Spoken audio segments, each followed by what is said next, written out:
అందరికీ నమస్కారం అండి. నేను మీ సత్య ఆకురాతి. మీరు ఎవరైనా మొదటిసారిగా నా ఛానల్ చూస్తే ప్లీజ్ సబ్స్క్రైబ్ చేసి మీ సపోర్ట్ నాకు తెలియచేయండి. అండ్ మనం లాంగ్ వీడియోస్లో మనం రియల్ స్టోరీస్ గురించి మాట్లాడుకుంటున్నాం కదండి. సో రియల్ స్టోరీ 4లో పార్ట్ 2 గురించి ఈరోజు మనం మాట్లాడదాము.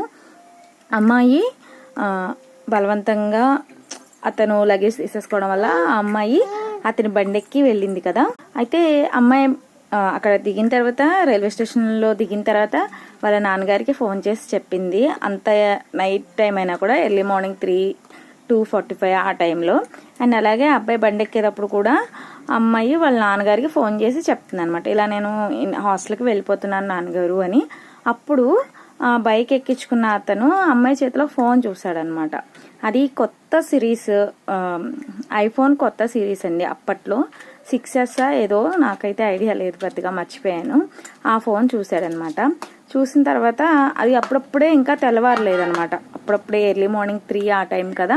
సో అమ్మాయిని బండి మీద ఎక్కించుకుని తీసుకువెళ్తున్నాడు. అబ్బాయి అక్కడ ఆ రైల్వే స్టేషన్ ఏరియాలో కొంచెం మనుషులు తిరుగుతూ ఉంటారు కదా, ఆ ఏరియాలో స్పీడ్గా వెళ్ళిపోయి వెళ్తూ స్లో అయిపోయాడు అనమాట.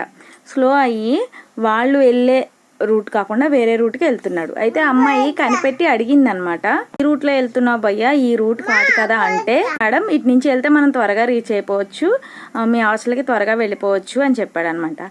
అమ్మాయి ఆ అబ్బాయిని నమ్మింది అనమాట. ఎందుకంటే దారి మధ్యలో వాడు అలా మాటలు కలిపాడు, చాలా నమ్మించేలా మాటలు కలపడం వల్ల ఆ అమ్మాయి కూడా నమ్మేసింది.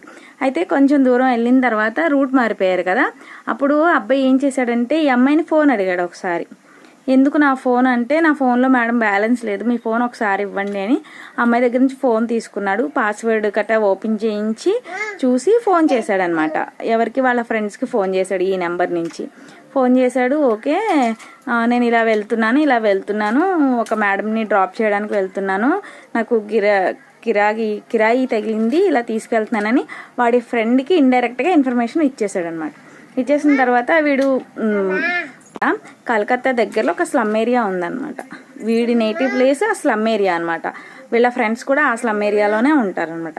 సో వీడు ఆ స్లమ్ ఏరియా నుంచి ఒక 3 కిలోమీటర్స్ దూరంగా, అంటే పూర్తిగా సిటీ అవుట్కట్స్లోకి అయితే అమ్మాయిని తీసుకెళ్ళిపోయాడు అనమాట. అమ్మాయికి అప్పటికే డౌట్ వచ్చి పెద్దగా కేకలు వేయడం మొదలుపెట్టింది. అయితే వీడు ఎక్కడికి తీసుకెళ్ళాలి అనుకుంటున్నాడో అక్కడికి తీసుకెళ్లేసరికి వీడి ఫ్రెండ్స్ ఇంకొక ముగ్గురు వెధవలు అయితే అక్కడ ఉన్నారు. అందుకే అమ్మాయికి కొంచెం అర్థమైపోయింది అనమాట, వీళ్ళేదో ఏదో చేయడానికి అయితే తీసుకెళ్లారు నన్ను అని అమ్మాయికి అర్థమైపోయి వెంటనే వాడి ఫోన్ లాగేసుకుంది అనమాట. వాడి చేతిలో ఈ అమ్మాయి ఫోన్ ఉంది కదా, ఆ ఫోన్ లాగేసుకుంది.